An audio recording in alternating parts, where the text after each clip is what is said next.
ಓಂ ಶಾಂತಿ. ಶಿವ ತಂದೆಯ ಮಧುರ ಮಹಾವಾಕ್ಯ. ಮುರುಳಿಯ ದಿನಾಂಕ 6/2/2026. ಪ್ರಾತಃ ಮುರಳಿ ಬಾಪ್ದಾದ ಮಧುಬನ. ಮಧುರ ಮಕ್ಕಳೇ, ಈಗ ಇದು ಏರುವ ಕಲೆಯ ಸಮಯವಾಗಿದೆ. ಭಾರತವು ಬಡವನಿಂದ ಸಾಹುಕಾರನಾಗುತ್ತದೆ. ನೀವು ಸತ್ಯಯುಗಿ ರಾಜಧಾನಿಯ ಆಸ್ತಿಯನ್ನು ತೆಗೆದುಕೊಳ್ಳಿ. ಮಧುರ ಮಕ್ಕಳೇ, ಈಗ ಇದು ಏರುವ ಕಲೆಯ ಸಮಯವಾಗಿದೆ. ಭಾರತವು ಬಡವನಿಂದ ಸಾಹುಕಾರನಾಗುತ್ತದೆ. ನೀವು ಸತ್ಯಯುಗಿ ರಾಜಧಾನಿಯ ಆಸ್ತಿಯನ್ನು ತೆಗೆದುಕೊಳ್ಳಿ. ಪ್ರಶ್ನೆ: ತಂದೆಯ ಯಾವ ಬಿರುದನ್ನು ಶ್ರೀಕೃಷ್ಣನಿಗೆ ಕೊಡಲು ಸಾಧ್ಯವಿಲ್ಲ? ತಂದೆಯ ಯಾವ ಬಿರುದನ್ನು ಶ್ರೀಕೃಷ್ಣನಿಗೆ ಕೊಡಲು ಸಾಧ್ಯವಿಲ್ಲ? ಉತ್ತರ: ತಂದೆಯು ಬಡವರ ಬಂಧುವಾಗಿದ್ದಾರೆ. ಶ್ರೀಕೃಷ್ಣನಿಗೆ ಈ ರೀತಿ ಹೇಳುವುದಿಲ್ಲ. ಶ್ರೀಕೃಷ್ಣನಂತೂ ಬಹಳ ಧನವಂತನಾಗಿದ್ದಾರೆ. ಅವನ ರಾಜ್ಯದಲ್ಲಿ ಎಲ್ಲರೂ ಸಾಹುಕಾರರಿರುತ್ತಾರೆ. ತಂದೆಯು ಯಾವಾಗ ಈ ಭೂಮಿಗೆ ಬರುವರೋ ಆಗ ಭಾರತವು ಎಲ್ಲದಕ್ಕಿಂತ ಬಡ ದೇಶವಾಗಿದೆ. ಭಾರತವನ್ನು ಮತ್ತೆ ಸಾಹುಕಾರವನ್ನಾಗಿ ಮಾಡುತ್ತಾರೆ. ನೀವು ಹೇಳುತ್ತೀರಿ, ನಮ್ಮ ಭಾರತವು ಸ್ವರ್ಗವಾಗಿತ್ತು, ಈಗ ಇಲ್ಲ, ಮತ್ತೆ ಆಗುವುದು. ಬಡವರ ಬಂಧು ತಂದೆಯೇ ಭಾರತವನ್ನು ಸ್ವರ್ಗವನ್ನಾಗಿ ಮಾಡುತ್ತಾರೆ. ಗೀತೆ: ಕೊನೆಗೂ ಆ ದಿನ ಇಂದು ಬಂದಿತು. ಓಂ ಶಾಂತಿ. ಮಧುರಾತಿ ಮಧುರ ಆತ್ಮಿಕ ಮಕ್ಕಳು, ಈ ಗೀತೆಯನ್ನು ಕೇಳಿದಿರಿ. ಹೇಗೆ ಆತ್ಮವು ಗುಪ್ತವಾಗಿದೆ ಮತ್ತು ಶರೀರವು ಪ್ರತ್ಯಕ್ಷವಾಗಿದೆ. ಆತ್ಮವನ್ನು ಈ ಸ್ಥೂಲ ಕಣ್ಣುಗಳಿಂದ ನೋಡಲು ಆಗುವುದಿಲ್ಲ, ನಿರಾಕಾರಿಯಾಗಿದೆ. ಅದು ಖಂಡಿತವಾಗಿಯೂ ಇದೆ, ಆದರೆ ಈ ಶರೀರದಿಂದ ಮುಚ್ಚಲ್ಪಟ್ಟಿದೆ. ಆದ್ದರಿಂದ ಆತ್ಮವು ಗುಪ್ತವೆಂದು ಹೇಳಲಾಗುತ್ತದೆ. ಆತ್ಮವೇ ಸ್ವಯಂ ಹೇಳುತ್ತದೆ, ನಾನು ನಿರಾಕಾರನಾಗಿದ್ದೇನೆ, ಇಲ್ಲಿ ಸಾಕಾರದಲ್ಲಿ ಬಂದು ಗುಪ್ತವಾಗಿದ್ದೇನೆ. ಆತ್ಮಗಳದು ನಿರಾಕಾರಿ ಪ್ರಪಂಚವಾಗಿದೆ. ಅಲ್ಲಂತೂ ಗುಪ್ತ ಮಾತಿಲ್ಲ. ಪರಮಪಿತ ಪರಮಾತ್ಮನೂ ಸಹ ಅಲ್ಲಿರುತ್ತಾರೆ. ಅವರಿಗೆ ಸುಪ್ರೀಂ ಎಂದು ಹೇಳಲಾಗುತ್ತದೆ. ಶ್ರೇಷ್ಠಾತಿ ಶ್ರೇಷ್ಠ ಆತ್ಮ ಅತಿ ದೂರವಿರುವ ಪರಮ ಆತ್ಮನಾಗಿದ್ದಾರೆ. ತಂದೆಯು ತಿಳಿಸುತ್ತಾರೆ, ಹೇಗೆ ನೀವು ಗುಪ್ತವಾಗಿದ್ದೀರೋ ಹಾಗೆಯೇ ನಾನು ಸಹ ಗುಪ್ತವಾಗಿ ಬರಬೇಕಾಗುತ್ತದೆ. ನಾನು ಗರ್ಭ ಜೈಲಿನಲ್ಲಿ ಬರುವುದಿಲ್ಲ.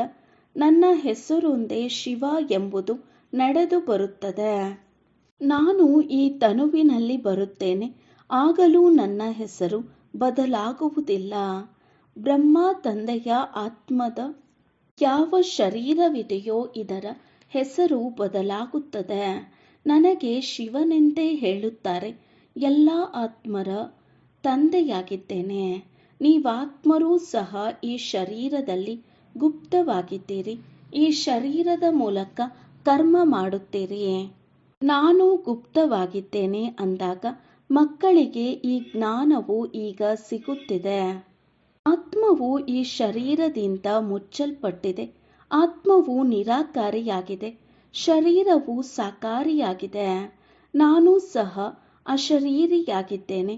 ನಿರಾಕಾರಿ ತಂದೆಯು ಈ ಶರೀರದ ಮೂಲಕ ತಿಳಿಸುತ್ತಾರೆ. ನೀವು ಸಹ ನಿರಾಕಾರಿಯಾಗಿದ್ದೀರಿ, ಶರೀರದ ಮೂಲಕ ಕೇಳಿಸಿಕೊಳ್ಳುತ್ತೀರಿ. ನಿಮಗೆ ತಿಳಿದಿದೆ, ತಂದೆಯು ಭಾರತವನ್ನು ಪುನಃ ಬಡ ದೇಶದಿಂದ ಸಾಹುಕಾರರನ್ನಾಗಿ ಮಾಡಲು ಬಂದಿದ್ದಾರೆ. ನೀವು ನಮ್ಮ ಭಾರತವೆಂದು ಹೇಳುತ್ತೀರಿ. ಪ್ರತಿಯೊಬ್ಬರೂ ತಮ್ಮ ರಾಜ್ಯವನ್ನು ನಮ್ಮ ಗುಜರಾತ್, ನಮ್ಮ ರಾಜಸ್ಥಾನವೆಂದು ಹೇಳುತ್ತಾರೆ. ನಮ್ಮದು ನಮ್ಮದು ಎಂದು ಹೇಳುವುದರಿಂದ ಅದರಲ್ಲಿ ಮೋಹವಿರುತ್ತದೆ. ನಮ್ಮದು ಬಡ ಭಾರತವಾಗಿದೆ, ಇದನ್ನು ಎಲ್ಲರೂ ಒಪ್ಪುತ್ತಾರೆ. ಆದರೆ ನಮ್ಮ ಭಾರತವು ಯಾವಾಗ ಸಾಹುಕಾರನಾಗಿತ್ತು, ಹೇಗಿತ್ತು ಎಂಬುದನ್ನು ಅವರು ತಿಳಿದುಕೊಂಡಿಲ್ಲ. ನೀವು ಮಕ್ಕಳಿಗೆ ಬಹಳ ನಶೆ ಇದೆ. ನಮ್ಮ ಭಾರತವಂತೂ ಬಹಳ ಸಾಹುಕಾರನಾಗಿತ್ತು. ದುಃಖದ ಮಾತಿರಲಿಲ್ಲ. ಸತ್ಯಯುಗದಲ್ಲಿ ಯಾವುದೇ ಇನ್ನೊಂದು ಧರ್ಮವಿರಲಿಲ್ಲ. ಒಂದೇ ದೇವಿ ದೇವತಾ ಧರ್ಮವಿತ್ತು. ಇದು ಯಾರಿಗೂ ತಿಳಿದಿಲ್ಲ. ಈ ವಿಶ್ವದ ಚರಿತ್ರೆ ಭೂಗೋಳವನ್ನು ಯಾರೂ ಅರಿತುಕೊಂಡಿಲ್ಲ. ನೀವೀಗ ಚೆನ್ನಾಗಿ ಅರಿತುಕೊಳ್ಳುತ್ತೀರಿ. ನಮ್ಮ ಭಾರತವು ಬಹಳ ಸಾಹುಕಾರನಾಗಿತ್ತು, ಈಗ ಬಡವನಾಗಿದೆ. ಈಗ ಪುನಃ ಸಾಹುಕಾರರನ್ನಾಗಿ ಮಾಡಲು ತಂದೆಯು ಬಂದಿದ್ದಾರೆ. ಭಾರತವು ಸತ್ಯಯುಗದಲ್ಲಿ ಬಹಳ ಸಾಹುಕಾರನಾಗಿದ್ದಾಗ ದೇವಿ ದೇವತೆಗಳ ರಾಜ್ಯವಿತ್ತು. ಮತ್ತೆ ಆ ರಾಜ್ಯವು ಎಲ್ಲಿ ಹೋಯಿತು? ಇದನ್ನು ಯಾರೂ ತಿಳಿದುಕೊಂಡಿಲ್ಲ. ಋಷಿ ಮುನಿ ಮೊದಲಾದವರು ಸಹ ನಾವು ರಚಯಿತ ಮತ್ತು ರಚನೆಯನ್ನು ಅರಿತುಕೊಂಡಿಲ್ಲವೆಂದು ಹೇಳುತ್ತಿದ್ದರು. ತಂದೆಯು ತಿಳಿಸುತ್ತಾರೆ, ಸತ್ಯಯುಗದಲ್ಲಿಯೂ ಸಹ ದೇವಿ ದೇವತೆಗಳಿಗೆ ರಚಯಿತ ಮತ್ತು ರಚನೆಯ ಆದಿ ಮಧ್ಯ ಅಂತ್ಯದ ಜ್ಞಾನವಿರಲಿಲ್ಲ. ಒಂದು ವೇಳೆ ಅವರಿಗೂ ಸಹ ನಂತರದಲ್ಲಿ ನಾವು ಏಣಿಯನ್ನು ಇಳಿಯುತ್ತಾ ಕಲಿಯುಗಕ್ಕೆ ಹೋಗುತ್ತೇವೆ ಎಂಬ ಜ್ಞಾನವು ಇದ್ದಿದ್ದರೆ ಅಲ್ಲಿನ ರಾಜ್ಯ ಪದವಿಯ ಸುಖವು ಇರುತ್ತಿರಲಿಲ್ಲ. ಚಿಂತೆಯಾಗಿ ಬಿಡುತ್ತಿತ್ತು. ನಾವು ಸತೋಪ್ರಧಾನರಾಗಿದ್ದೇವೆ, ಈಗ ಪುನಃ ಸತೋಪ್ರಧಾನರಾಗುವುದು ಹೇಗೆ ಎಂದು ಚಿಂತೆಯಾಗಿದೆ. ನಾವಾತ್ಮರು ಯಾರು ನಿರಾಕಾರಿ ಪ್ರಪಂಚದಲ್ಲಿದ್ದೆವೋ ಅಲ್ಲಿಂದ ಹೇಗೆ ಸುಖಧಾಮದಲ್ಲಿ ಬಂದೆವು ಎಂಬ ಜ್ಞಾನವೂ ಇದೆ. ನಾವೀಗ ಏರುವ ಕಲೆಯಲ್ಲಿದ್ದೇವೆ. ಇದು 84 ಜನ್ಮಗಳ ಏಣಿಯಾಗಿದೆ. ಜಾಮಾನುಸಾರ ಪ್ರತಿಯೊಬ್ಬ ಪಾತ್ರಧಾರಿಯು ನಂಬರ್ ವಾರ್ ತಮ್ಮ ತಮ್ಮ ಸಮಯದಲ್ಲಿ ಬಂದು ಪಾತ್ರವನ್ನು ಅಭಿನಯಿಸುತ್ತಾರೆ. ಬಡವರ ಬಂಧು ಎಂದು ಯಾರಿಗೆ ಹೇಳಲಾಗುತ್ತದೆ ಎಂಬುದನ್ನು ನೀವೀಗ ತಿಳಿದುಕೊಂಡಿದ್ದೀರಿ. ಇದು ಪ್ರಪಂಚದವರಿಗೆ ಗೊತ್ತಿಲ್ಲ. ಗೀತೆಯಲ್ಲಿಯೂ ಕೇಳಿದಿರಿ, ಕೊನೆಗೂ ಆ ದಿನ ಇಂದು ಬಂದಿತು. ಯಾವ ದಿನದ ಮಾರ್ಗವನ್ನು ಕಾಯುತ್ತಿದ್ದೆವೋ ಎಲ್ಲ ಭಕ್ತರು ಭಗವಂತನು ಯಾವಾಗ ಬಂದು ನಾವು ಭಕ್ತರನ್ನು ಈ ಭಕ್ತಿ ಮಾರ್ಗದಿಂದ ಬಿಡಿಸಿ ಸದ್ಗತಿಯಲ್ಲಿ ಕರೆದುಕೊಂಡು ಹೋಗುತ್ತಾರೆ ಎಂಬುದನ್ನು ಈಗ ತಿಳಿದುಕೊಂಡಿದ್ದೇವೆ. ತಂದೆಯು ಪುನಃ ಈ ಶರೀರದಲ್ಲಿ ಬಂದು ಬಿಟ್ಟಿದ್ದಾರೆ. ಶಿವ ಜಯಂತಿಯನ್ನು ಆಚರಿಸುತ್ತಾರೆ. ಅಂದ ಮೇಲೆ ಅವಶ್ಯಕವಾಗಿ ಬರುತ್ತಾರೆ. ಕೃಷ್ಣನ ತನುವಿನಲ್ಲಿ ಬರುತ್ತಾರೆ ಎಂದಲ್ಲ. ತಂದೆಯು ತಿಳಿಸುತ್ತಾರೆ, ಕೃಷ್ಣನ ಆತ್ಮವೂ ಸಹ 84 ಜನ್ಮಗಳನ್ನು ತೆಗೆದುಕೊಂಡಿದ್ದಾರೆ. ಅವರ ಬಹಳ ಜನ್ಮಗಳ ಅಂತಿಮ ಜನ್ಮವಾಗಿದೆ.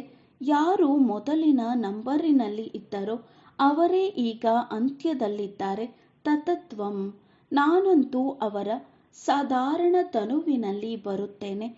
ಬಂದು ನಿಮಗೆ ನೀವು ಹೇಗೆ 84 ಜನ್ಮಗಳನ್ನು ತೆಗೆದುಕೊಂಡಿದ್ದೀರಿ ಎಂಬುದನ್ನು ತಿಳಿಸುತ್ತೇನೆ. ಏಕ್ ಓಂಕಾರ ಪರಮಪಿತ ಪರಮಾತ್ಮ ತಂದೆಯಾಗಿದ್ದಾರೆ. ಅವರು ಅವಶ್ಯಕವಾಗಿ ಮನುಷ್ಯರಿಂದ ದೇವತೆಗಳನ್ನಾಗಿ ಮಾಡುವವರಾಗಿದ್ದಾರೆ ಎಂಬುದನ್ನು ಸರ್ದಾರರು ಹೇಳುತ್ತಾರೆ. ಅಂದ ಮೇಲೆ ನಾವೇಕೆ ದೇವತೆಗಳಾಗಬಾರದು? ಯಾರು ದೇವತೆಗಳಾಗಿದ್ದರು ಅವರು ಒಮ್ಮೆಲೇ ತಿಳಿದುಕೊಂಡು ಬಿಡುತ್ತಾರೆ. ಯಾರೊಬ್ಬರೂ ತಮ್ಮನ್ನು ದೇವಿ ದೇವತಾ ಧರ್ಮದವರೆಂದು ತಿಳಿದುಕೊಳ್ಳುವುದಿಲ್ಲ. ಮತ್ತೆಲ್ಲ ಧರ್ಮಗಳ ಚರಿತ್ರೆಯು ಚಿಕ್ಕದಾಗಿದೆ. ಕೆಲವರದು 500 ವರ್ಷಗಳದು, ಇನ್ನು ಕೆಲವರದು 1250 ವರ್ಷಗಳ ಚರಿತ್ರೆ ಇದೆ. ಆದರೆ ನಿಮ್ಮದು 5000 ವರ್ಷಗಳ ಚರಿತ್ರೆಯಾಗಿದೆ.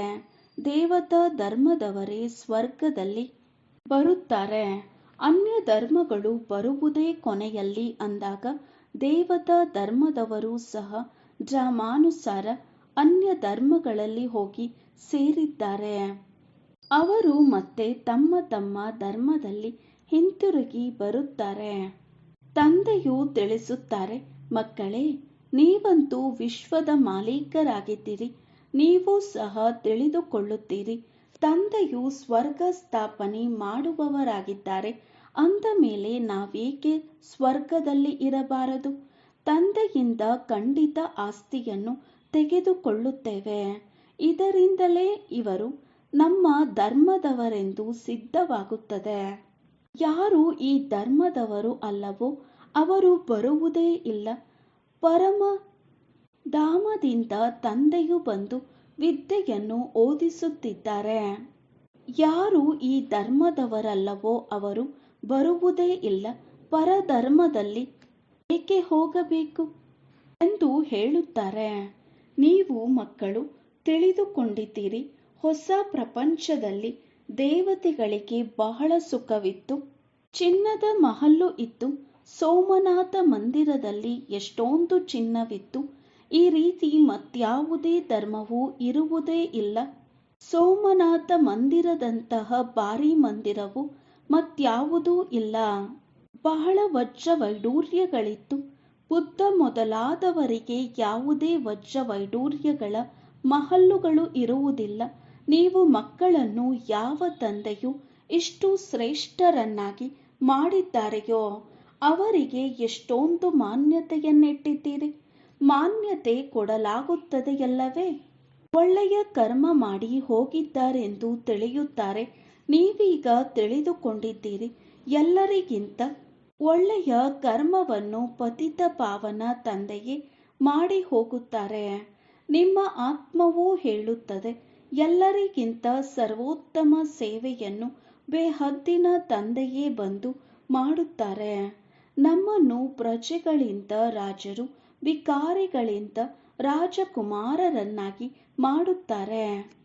ಯಾವ ತಂದೆಯು ಭಾರತವನ್ನು ಸ್ವರ್ಗವನ್ನಾಗಿ ಮಾಡುತ್ತಾರೆಯೋ ಅವರಿಗೆ ಈಗ ಯಾರೂ ಗೌರವವನ್ನಿಡುವುದಿಲ್ಲ.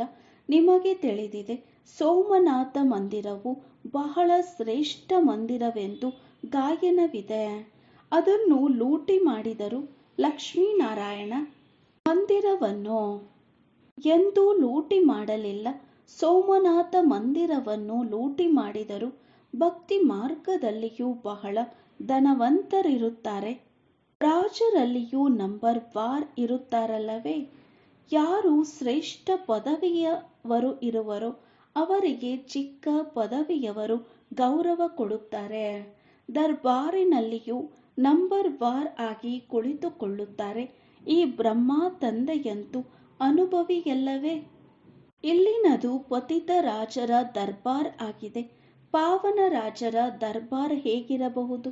ಅವರ ಬಳಿ ಅಷ್ಟೊಂದು ಹಣವಿದೆ ಎಂದರೆ ಅವರ ಮನೆಗಳು ಅಷ್ಟೇ ಚೆನ್ನಾಗಿರುತ್ತವೆ.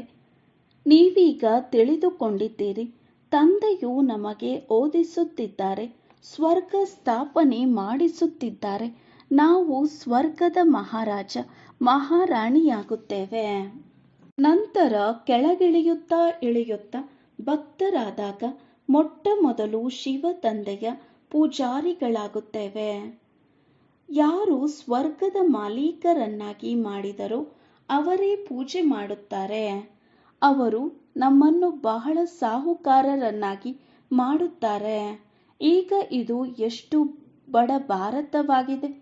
ಯಾವ ಜಮೀನನ್ನು 500 ರೂಪಾಯಿಗಳಿಗೆ ತೆಗೆದುಕೊಂಡಿದ್ದೇವೋ ಅದರ ಬೆಲೆಯು ಇಂದು 5,000ಕ್ಕಿಂತಲೂ ಅಧಿಕವಾಗಿ ಬಿಟ್ಟಿದೆ. ಇದೆಲ್ಲವೂ ಆರ್ಟಿಫಿಷಿಯಲ್ ಬೆಲೆಯಾಗಿದೆ. ಸತ್ಯಯುಗದಲ್ಲಂತೂ ಧರಣಿಗೆ ಬೆಲೆ ಕಟ್ಟಬೇಕಾಗಿಲ್ಲ. ಯಾರಿಗೆಷ್ಟು ಬೇಕೋ ಅಷ್ಟು ತೆಗೆದುಕೊಳ್ಳಬಹುದು. ಬಹಳಷ್ಟು ಜಮೀನಿರುವುದು. ಸಿಹಿ ನೀರಿನ ನದಿಗಳ ತೀರದಲ್ಲಿ ನಮ್ಮ ಮಹಲ್ಲುಗಳು ಇರುತ್ತವೆ. ಬಹಳ ಕೆಲವರೇ ಮನುಷ್ಯರಿರುತ್ತಾರೆ. ಪ್ರಕೃತಿಯು ದಾಸಿಯಾಗಿರುತ್ತದೆ. ಹೂ ಹಣ್ಣು ಬಹಳ ಚೆನ್ನಾಗಿ ಸಿಗುತ್ತಿರುತ್ತವೆ. ಈಗಂತೂ ಎಷ್ಟು ಪರಿಶ್ರಮ ಪಟ್ಟರೂ ಸಹ ಅನ್ನವು ಸಿಗುವುದಿಲ್ಲ. ಮನುಷ್ಯರು ಬಹಳ ಹಸಿವು ಬಾಯಾರಿಕೆಯಿಂದ ಸಾಯುತ್ತಾರೆ. ಅಂದಾಗ ಗೀತೆಯನ್ನು ಕೇಳುತ್ತಿದ್ದಂತೆಯೇ ನೀವು ರೋಮಾಂಚನವಾಗಿ ನಿಂತು ಬಿಡಬೇಕು. ತಂದೆಗೆ ಬಡವರ ಬಂಧು ಎಂದು ಹೇಳುತ್ತಾರೆ. ಬಡವರ ಬಂಧುವಿನ ಅರ್ಥವನ್ನು ತಿಳಿದುಕೊಂಡಿಲ್ಲವಲ್ಲವೇ? ಯಾರನ್ನು ಸಾಹುಕಾರರನ್ನಾಗಿ ಮಾಡುತ್ತಾರೆ? ಅವಶ್ಯಕವಾಗಿ ಎಲ್ಲಿಯೋ ಬಂದು ಅವರನ್ನು ಸಾಹುಕಾರರನ್ನಾಗಿ ಮಾಡುವರಲ್ಲವೇ? ಮಕ್ಕಳು ತಿಳಿದುಕೊಂಡಿದ್ದೀರಿ, ನಾವು ಪಾವನರಿಂದ ಪತಿತರಾಗುವುದರಲ್ಲಿ 5,000 ವರ್ಷಗಳು ಹಿಡಿಸುತ್ತವೆ. ಈಗ ಪುನಃ ತಂದೆಯು ಪತಿತರಿಂದ ಪಾವನರನ್ನಾಗಿ ಮಾಡುತ್ತಾರೆ, ಶ್ರೇಷ್ಠಾತಿ ಶ್ರೇಷ್ಠರನ್ನಾಗಿ ಮಾಡುತ್ತಾರೆ. ಒಂದು ಸೆಕೆಂಡಿನಲ್ಲಿ ಜೀವನ್ಮುಕ್ತಿ ಸಿಕ್ಕಿಬಿಡುತ್ತದೆ. ಬಾಬಾ, ನಾನು ನಿಮ್ಮವನಾಗಿದ್ದೇನೆ ಎಂದು ಹೇಳುತ್ತಾರೆ. ತಂದೆಯು ತಿಳಿಸುತ್ತಾರೆ, ನೀವು ವಿಶ್ವದ ಮಾಲೀಕರಾಗಿದ್ದೀರಿ. ಮಗುವಿನ ಜನ್ಮವಾಯಿತೆಂದರೆ ವಾರಸುದಾರನಾದರೂ ಎಷ್ಟೊಂದು ಖುಷಿಯಾಗುತ್ತದೆ. ಹೆಣ್ಣು ಮಗುವಾದರೆ ನೋಡುತ್ತಿದ್ದಂತೆಯೇ ಚಹರೆಯು ಇಳಿದು ಹೋಗುತ್ತದೆ. ಇಲ್ಲಂತೂ ಎಲ್ಲ ಆತ್ಮರು ಮಕ್ಕಳಾಗಿದ್ದಾರೆ. ಈಗ ಅರ್ಥವಾಗಿದೆ. ನಾವು ಪ್ರತಿ 5000 ವರ್ಷಗಳ ಮೊದಲು ಸ್ವರ್ಗದ ಮಾಲೀಕರಾಗಿದ್ದೇವೆ. ತಂದೆಯು ಆ ರೀತಿ ಮಾಡಿದ್ದರು.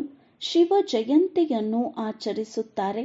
ಆದರೆ ಅವರು ಯಾವಾಗ ಬಂದಿದ್ದರು ಎಂದು ತಿಳಿದುಕೊಂಡಿಲ್ಲ. ಲಕ್ಷ್ಮೀನಾರಾಯಣರ ರಾಜ್ಯವಿತ್ತು ಎಂಬುದನ್ನು ಸಹ ಯಾರೂ ತಿಳಿದುಕೊಂಡಿಲ್ಲ. ಜಯಂತಿಯನ್ನು ಆಚರಿಸುತ್ತಾರೆ. ಕೇವಲ ಲಿಂಗಗಳ ದೊಡ್ಡ ದೊಡ್ಡ ಮಂದಿರಗಳನ್ನು ಕಟ್ಟಿಸುತ್ತಾರೆ. ಆದರೆ ಅವರು ಹೇಗೆ ಬಂದರು, ಬಂದು ಏನು ಮಾಡಿದರು, ಏನೂ ಗೊತ್ತಿಲ್ಲ. ಇದಕ್ಕೆ ಅಂಧಶ್ರದ್ಧೆ ಎಂದು ಹೇಳಲಾಗುತ್ತದೆ. ಅವರಿಗೆ ಇದು ಗೊತ್ತೇ ಇಲ್ಲ. ನಮ್ಮ ಧರ್ಮ ಯಾವುದು, ಯಾವಾಗ ಸ್ಥಾಪನೆಯಾಯಿತು? ಅನ್ಯ ಧರ್ಮದವರಿಗಾದರೂ ಬುದ್ಧನು ಯಾವಾಗ ಬಂದರು ಎಂಬುದೆಲ್ಲವೂ ತಿಳಿದಿದೆ. ತಿಥಿ ತಾರೀಕು ಇದೆ. ಆದರೆ ಶಿವ ತಂದೆ ಮತ್ತು ಲಕ್ಷ್ಮೀನಾರಾಯಣರ ತಿಥಿ ತಾರೀಕು ಇಲ್ಲ. 5000 ವರ್ಷಗಳ ಮಾತನ್ನು ಲಕ್ಷಾಂತರ ವರ್ಷಗಳೆಂದು ಬರೆದು ಬಿಟ್ಟಿದ್ದಾರೆ. ಲಕ್ಷಾಂತರ ವರ್ಷಗಳ ಮಾತು ಯಾರಿಗಾದರೂ ನೆನಪಿಗೆ ಬರುವುದೇ?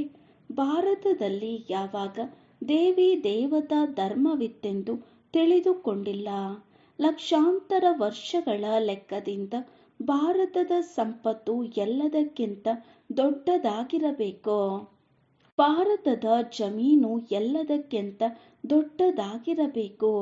ಲಕ್ಷಾಂತರ ವರ್ಷಗಳಲ್ಲಿ ಎಷ್ಟೊಂದು ಜನಸಂಖ್ಯೆಯಾಗಿ ಬಿಡುತ್ತದೆ, ಲೆಕ್ಕವಿಲ್ಲದಷ್ಟಾಗಿ ಬಿಡುವುದು. ಆದರೆ ಇಷ್ಟಂತೂ ಇಲ್ಲ, ಇನ್ನೂ ಕಡಿಮೆಯಾಗುತ್ತಾ ಹೋಗಿದೆ.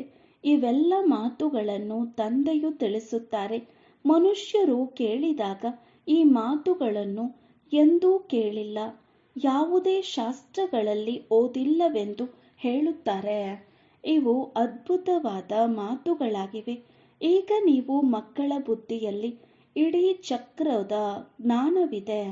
ಬ್ರಹ್ಮ ತಂದೆಯವರ ಬಹಳ ಜನ್ಮಗಳ ಅಂತಿಮದಲ್ಲಿ ಪತಿತ ಆತ್ಮನಾಗಿದ್ದಾರೆ. ಅವರು ಸತೋ ಪ್ರಧಾನರಾಗಿದ್ದರೋ ಅವರೇ ಈಗ ತಮೋ ಪ್ರಧಾನರಾಗಿದ್ದಾರೆ. ಪುನಃ ಸತೋ ಪ್ರಧಾನರಾಗಬೇಕಾಗಿದೆ. ನೀವಾತ್ಮರಿಗೆ ಈಗ ಶಿಕ್ಷಣ ಸಿಗುತ್ತಿದೆ. ಆತ್ಮವು ಕಿವಿಗಳ ಮೂಲಕ ಕೇಳಿಸಿಕೊಳ್ಳುತ್ತದೆ. ಆಗ ಶರೀರವು ತೂಗುತ್ತದೆ, ಏಕೆಂದರೆ ಆತ್ಮವು ಕೇಳಿಸಿಕೊಳ್ಳುತ್ತದೆಯಲ್ಲವೇ. ಅವಶ್ಯಕವಾಗಿ ನಾವಾತ್ಮರು 84 ಜನ್ಮಗಳನ್ನು ತೆಗೆದುಕೊಳ್ಳುತ್ತೇವೆ. 84 ಜನ್ಮಗಳಲ್ಲಿ 84 ಮಂದಿ ತಂದೆ ತಾಯಿಯರು ಖಂಡಿತ ಸಿಕ್ಕಿರುವರು. ಇದು ಲೆಕ್ಕವಿದೆಯಲ್ಲವೇ. ಬುದ್ಧಿಯಲ್ಲಿ ಮರುತ್ತದೆ.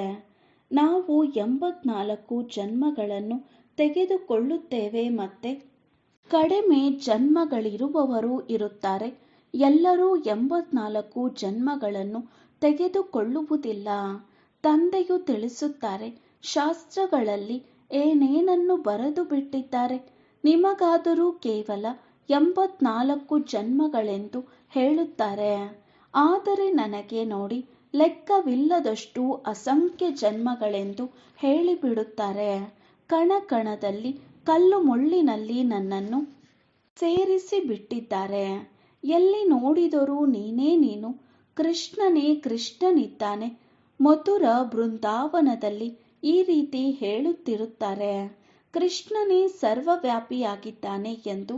ರಾಧೆಯ ಪಂಥದವರು ಎಲ್ಲಿ ನೋಡಿದರಲ್ಲಿ ರಾಧೆಯೇ ರಾಧೆ, ನೀವೂ ರಾಧೆ ನಾನೂ ರಾಧೆ ಎಂದು ಹೇಳುತ್ತಿರುತ್ತಾರೆ. ಅಂದಾಗ ಒಬ್ಬ ತಂದೆಯೇ ಅವಶ್ಯಕವಾಗಿ ಬಡವರ ಬಂಧುವಾಗಿದ್ದಾರೆ. ಭಾರತ ಯಾವುದು ಎಲ್ಲದಕ್ಕಿಂತ ಸಾಹುಕಾರನಾಗಿತ್ತೋ ಅದು ಈಗ ಎಲ್ಲದಕ್ಕಿಂತ ಬಡವನಾಗಿದೆ.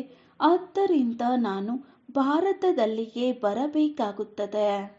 ಇದು ಮಾಡಲ್ಪಟ್ಟ ನಾಟಕವಾಗಿದೆ. ಇದರಲ್ಲಿ ಸ್ವಲ್ಪವೂ ವ್ಯತ್ಯಾಸವಾಗಲು ಸಾಧ್ಯವಿಲ್ಲ. ಡ್ರಾಮಾದಲ್ಲಿ ಯಾವುದು ನಿಗದಿಯಾಗಿದೆಯೋ ಅದು ಚಾಚೂ ತಪ್ಪದೆ ಪುನರಾವರ್ತನೆಯಾಗುವುದು. ಇದರಲ್ಲಿ ಒಂದು ಪೈಸೆಯಷ್ಟು ಅಂತರವಾಗುವುದಿಲ್ಲ. ಡ್ರಾಮಾದ ಬಗ್ಗೆಯೂ ಅರ್ಥವಾಗಬೇಕು. ಡ್ರಾಮಾ ಎಂದರೆ ಡ್ರಾಮಾ ಹೇಗೆ ಅವು ಹದ್ದಿನ ನಾಟಕಗಳಾಗಿರುತ್ತವೆ. ಇದು ಬೇಹದ್ದಿನ ನಾಟಕವಾಗಿದೆ. ಈ ಬೇಹದ್ದಿನ ನಾಟಕದ ಆದಿ ಮಧ್ಯ ಅಂತ್ಯವನ್ನು ಯಾರೂ ತಿಳಿದುಕೊಂಡಿಲ್ಲ. ಅಂದಾಗ ಬಡವರ ಬಂಧು ನಿರಾಕಾರ ಭಗವಂತನನ್ನೇ ಒಪ್ಪುತ್ತಾರೆ. ಕೃಷ್ಣನಿಗೆ ಹೇಳುವುದಿಲ್ಲ. ಕೃಷ್ಣನು ಬಹಳ ಧನವಂತ, ಸತ್ಯಯುಗದ ರಾಜಕುಮಾರನಾಗುತ್ತಾನೆ. ಭಗವಂತನಿಗಂತೂ ತನ್ನ ಶರೀರವೇ ಇಲ್ಲ. ಅವರು ಬಂದು ನೀವು ಮಕ್ಕಳನ್ನು ಧನವಂತರನ್ನಾಗಿ ಮಾಡುತ್ತಾರೆ. ನಿಮಗೆ ರಾಜಯೋಗದ ಶಿಕ್ಷಣವನ್ನು ಕೊಡುತ್ತಾರೆ. ವಿದ್ಯೆಯಿಂದ ವಕೀಲ ಇತ್ಯಾದಿ ಆಗಿ ಸಂಪಾದನೆ ಮಾಡುತ್ತಾರೆ. ತಂದೆಯೂ ಸಹ ಈಗ ನಿಮಗೆ ಓದಿಸುತ್ತಾರೆ.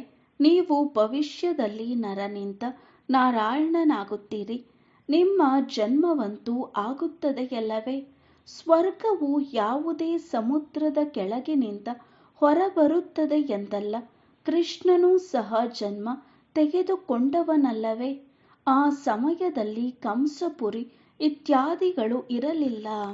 ಕೃಷ್ಣನ ಹೆಸರನ್ನು ಎಷ್ಟೊಂದು ಗಾಯನ ಮಾಡಲಾಗುತ್ತದೆ. ಆದರೆ ಕೃಷ್ಣನ ತಂದೆಗೂ ಗಾಯನವಿದೆ. ಅವರ ತಂದೆ ಎಲ್ಲಿದ್ದಾರೆ.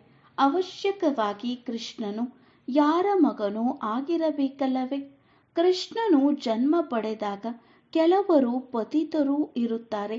ಯಾವಾಗ ಅವರೆಲ್ಲರೂ ಸಂಪೂರ್ಣ ಸಮಾಪ್ತಿಯಾಗುತ್ತಾರೆ ಆಗ ಕೃಷ್ಣನು ಸಿಂಹಾಸನವನ್ನೇರುತ್ತಾನೆ, ತನ್ನ ರಾಜ್ಯವನ್ನು ತೆಗೆದುಕೊಳ್ಳುತ್ತಾನೆ. ಆಗಿನಿಂದಲೇ ಅವರ ಸಂವತ್ಸರವು ಆರಂಭವಾಗುತ್ತದೆ. ಲಕ್ಷ್ಮೀನಾರಾಯಣರಿಂದಲೇ ಸಂವತ್ಸರವು ಆರಂಭವಾಗುತ್ತದೆ. ನೀವು ಪೂರ್ಣ ಲೆಕ್ಕವನ್ನು ಬರೆಯುತ್ತೀರಿ.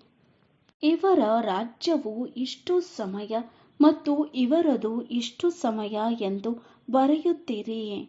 ಆಗ ಈ ಕಲ್ಪದ ಆಯಸ್ಸು ದೊಡ್ಡದಾಗಿರಲು ಸಾಧ್ಯವಿಲ್ಲವೆಂದು ಮನುಷ್ಯರು ತಿಳಿದುಕೊಳ್ಳುತ್ತಾರೆ. 5000 ವರ್ಷಗಳ ಪೂರ್ಣ ಲೆಕ್ಕವಿದೆ. ನೀವು ಮಕ್ಕಳ ಬುದ್ಧಿಯಲ್ಲಿ ಬರುತ್ತದೆಯಲ್ಲವೇ. ನಾವು ನೆನ್ನೆಯ ದಿನ ಸ್ವರ್ಗದ ಮಾಲೀಕರಾಗಿದ್ದೆವು. ತಂದೆಯು ಈ ರೀತಿ ಮಾಡಿದ್ದರು. ಆದ್ದರಿಂದಲೇ ಶಿವ ಜಯಂತಿಯನ್ನು ಆಚರಿಸುತ್ತಿದ್ದೇವೆ. ನೀವು ಎಲ್ಲರನ್ನೂ ತಿಳಿದುಕೊಂಡಿದ್ದೀರಿ. ಕ್ರೈಸ್ಟ್, ಗುರುನಾನಕ್ ಮೊದಲಾದವರು ಪುನಃ ಯಾವಾಗ ಬರುತ್ತಾರೆ ಎಂಬ ಜ್ಞಾನವು ನಿಮಗಿದೆ. ವಿಶ್ವದ ಇತಿಹಾಸ ಭೂಗೋಳವು ಚಾಚೂ ತಪ್ಪದೆ ಪುನರಾವರ್ತನೆಯಾಗುತ್ತದೆ. ಈ ವಿದ್ಯೆಯು ಎಷ್ಟು ಸಹಜವಾಗಿದೆ. ನೀವು ಸ್ವರ್ಗವನ್ನು ತಿಳಿದುಕೊಂಡಿದ್ದೀರಿ. ಅವಶ್ಯಕವಾಗಿ ಭಾರತವು ಸ್ವರ್ಗವಾಗಿತ್ತು. ಭಾರತವು ಅವಿನಾಶಿ ಖಂಡವಾಗಿದೆ. ಭಾರತಕ್ಕೆ ಇರುವ ಮಹಿಮೆಯು ಮತ್ಯಾವುದಕ್ಕೂ ಇರಲು ಸಾಧ್ಯವಿಲ್ಲ. ಎಲ್ಲರನ್ನೂ ಪತಿತರಿಂದ ಪಾವನ ಮಾಡುವವರು ಒಬ್ಬರೇ ತಂದೆಯಾಗಿದ್ದಾರೆ. ಒಳ್ಳೆಯದು. ಮಧುರಾತಿ ಮಧುರ ಅಗಲಿ ಹೋಗಿ ಮರಳಿ ಸಿಕ್ಕಿರುವ ಮಕ್ಕಳ ಪ್ರತಿ ಮಾತಾಪಿತಾ ಬಾಪ್ದಾದಾರವರ ನೆನಪು, ಪ್ರೀತಿ ಹಾಗೂ ಸುಪ್ರಭಾತ. ಆತ್ಮಿಕ ಮಕ್ಕಳಿಗೆ ಆತ್ಮಿಕ ತಂದೆಯ ನಮಸ್ತೆ. ನಾವು ಆತ್ಮಿಕ ಮಕ್ಕಳ ಆತ್ಮಿಕ ತಂದೆಗೆ ನಮಸ್ತೆ, ನಮಸ್ತೆ, ನಮಸ್ತೆ. ಧಾರಣೆಗಾಗಿ ಮುಖ್ಯ ಸಾರ. ಫಸ್ಟ್ ಪಾಯಿಂಟ್, ಡ್ರಾಮಾದ ಆದಿ ಮಧ್ಯ ಅಂತ್ಯದ ಜ್ಞಾನವನ್ನು ಬುದ್ಧಿಯಲ್ಲಿಟ್ಟುಕೊಳ್ಳುತ್ತಾ ಎಲ್ಲ ಚಿಂತೆಗಳನ್ನು ಬಿಟ್ಟು ಬಿಡಬೇಕಾಗಿದೆ. ಒಂದು ಸತೋಪ್ರಧಾನರಾಗುವ ಚಿಂತೆಯನ್ನಿಟ್ಟುಕೊಳ್ಳಬೇಕಾಗಿದೆ. ಎರಡನೆಯದು, ಬಡವರ ಬಂಧು ತಂದೆಯು ಭಾರತವನ್ನು ಬಡ ದೇಶದಿಂದ ಸಾಹುಕಾರರನ್ನಾಗಿ ಮಾಡಲು ಬಂದಿದ್ದಾರೆ. ಅವರಿಗೆ ಪೂರ್ಣ ಸಹಯೋಗಿಗಳಾಗಬೇಕಾಗಿದೆ. ತಮ್ಮ ಹೊಸ ಪ್ರಪಂಚವನ್ನು ನೆನಪು ಮಾಡಿ ಸದಾ ಖುಷಿಯಲ್ಲಿರಬೇಕಾಗಿದೆ. ವರದಾನ: ಹೃದಯದಲ್ಲಿ ಸದಾ ಒಬ್ಬ ರಾಮನನ್ನು ಇರಿಸಿಕೊಂಡು ಸತ್ಯ ಸೇವೆ ಮಾಡುವಂತಹ ಮಾಯಾಜೀತ್ ವಿಜಯಿಯಾಗಿ, ಹೃದಯದಲ್ಲಿ ಸದಾ ಒಬ್ಬ ರಾಮನನ್ನು ಇರಿಸಿಕೊಂಡು ಸತ್ಯ ಸೇವೆ ಮಾಡುವಂತಹ ಮಾಯಾಜೀತ್ ವಿಜಯಿ ಆಗಿ. ವಿವರಣೆ: ಹನುಮಂತನ ವಿಶೇಷತೆಯಲ್ಲಿ ತೋರಿಸುತ್ತಾರೆ. ಅವನು ಸದಾ ಸೇವಾದಾರಿ ಮಹಾವೀರನಾಗಿದ್ದನು. ಆದ್ದರಿಂದ ಸ್ವಯಂ ತಾನು ಸುಡಲಿಲ್ಲ, ಆದರೆ ಬಾಲದಿಂದ ಲಂಕೆಯನ್ನೇ ಸುಟ್ಟನು. ಅದೇ ರೀತಿ ಇಲ್ಲಿಯೂ ಸಹ ಯಾರು ಸದಾ ಸೇವಾದಾರಿ ಆಗಿದ್ದಾರೆಯೋ ಅವರೇ ಮಾಯೆಯ ಅಧಿಕಾರವನ್ನು ಸಮಾಪ್ತಿ ಮಾಡಿಬಿಡಬಹುದು. ಯಾರು ಸೇವಾದಾರಿಯೇ ಆಗಿರುವುದಿಲ್ಲ ಅವರು ಮಾಯೆಯ ರಾಜ್ಯವನ್ನು ಸುಡುವುದಕ್ಕೆ ಸಾಧ್ಯವಾಗುವುದಿಲ್ಲ. ಹನುಮಂತನ ಹೃದಯದಲ್ಲಿ ಸದಾ ರಾಮನೇ ಅಡಗಿದ್ದನು. ಅಂದಾಗ ತಮ್ಮ ಹೃದಯದಲ್ಲಿ ತಂದೆಯಲ್ಲದೆ ಮತ್ಯಾರೂ ಇರಬಾರದು, ತಮ್ಮ ದೇಹದ ಸ್ಮೃತಿಯೂ ಇರಬಾರದು. ಹೀಗಿದ್ದಾಗಲೇ ಮಾಯಾಜೀತ್ ವಿಜಯಿಯಾಗುವಿರಿ. ಸ್ಲೋಗನ್: ಹೇಗೆ ಆತ್ಮ ಮತ್ತು ಶರೀರವು ಕಂಬೈನ್ಡ್ ಆಗಿದೆಯೋ ಹಾಗೆಯೇ ತಾವು ತಂದೆಯ ಜೊತೆ ಕಂಬೈನ್ಡ್ ಆಗಿರಿ. ಹೇಗೆ ಆತ್ಮ ಮತ್ತು ಶರೀರವು ಕಂಬೈನ್ಡ್ ಆಗಿದೆಯೋ ಹಾಗೆಯೇ ತಾವು ತಂದೆಯ ಜೊತೆ ಕಂಬೈನ್ಡ್ ಆಗಿರಿ. ಅವ್ಯಕ್ತ ಸೂಚನೆ: ಏಕತೆ ಮತ್ತು ವಿಶ್ವಾಸದ ಗುಣಲಕ್ಷಣಗಳ ಮೂಲಕ ಸಫಲತಾ ಸಂಪನ್ನರಾಗಿರಿ. ಏಕತೆ ಮತ್ತು ವಿಶ್ವಾಸದ ಗುಣಲಕ್ಷಣಗಳ ಮೂಲಕ ಸಫಲತಾ ಸಂಪನ್ನರಾಗಿರಿ. ಸಂಘಟನೆಯಲ್ಲಿ ಪ್ರತಿಯೊಬ್ಬರ ವಿಶೇಷತೆಯನ್ನು ನೋಡಬೇಕು. ವಿಶೇಷತೆಯನ್ನೇ ಗುಣಗ್ರಾಹಕ ಮಾಡಬೇಕು. ಅಂದರೆ ವಿಶೇಷತೆಯನ್ನೇ ಗ್ರಹಣ ಮಾಡಬೇಕು ಮತ್ತು ಬಲಹೀನತೆಗಳನ್ನು ಅಳಿಸುವ ಪ್ರಯತ್ನ ಮಾಡಿ. ಏಕತೆಯ ಸಂಘಟನೆಯನ್ನು ಬಲಗೊಳಿಸುವ ವಿಧಿ ಇದೇ ಆಗಿದೆ. ಹೇಗೆ ನೀವು ಎಲ್ಲರ ಎದ್ದೇಳುವುದು, ಮಾತನಾಡುವುದು, ನಡೆಯುವುದು ಒಂದೇ ತರಹವಿದೆ ಅಥವಾ ಎಲ್ಲರದ್ದು ಒಂದೇ ತರಹದ ಮಾತುಗಳು, ಒಂದೇ ಗೀತೆ, ಒಂದೇ ರೀತಿ, ಒಂದೇ ನೀತಿ, ಹಾಗೆಯೇ ಸಂಸ್ಕಾರಗಳು ಸಮಾನವಾಗಿ ಕಾಣಿಸಲಿ. ಭಿನ್ನತೆ ಇದ್ದರೂ ಸಹ ಒಬ್ಬರಿನ್ನೊಬ್ಬರಲ್ಲಿ ವಿಶ್ವಾಸವಿಟ್ಟು ಎಲ್ಲರ ವಿಚಾರಗಳಿಗೆ ಸತ್ಕಾರ ಕೊಡಿ. ಇದೇ ಏಕತೆಯ ಆಧಾರವಾಗಿದೆ. ಓಂ ಶಾಂತಿ.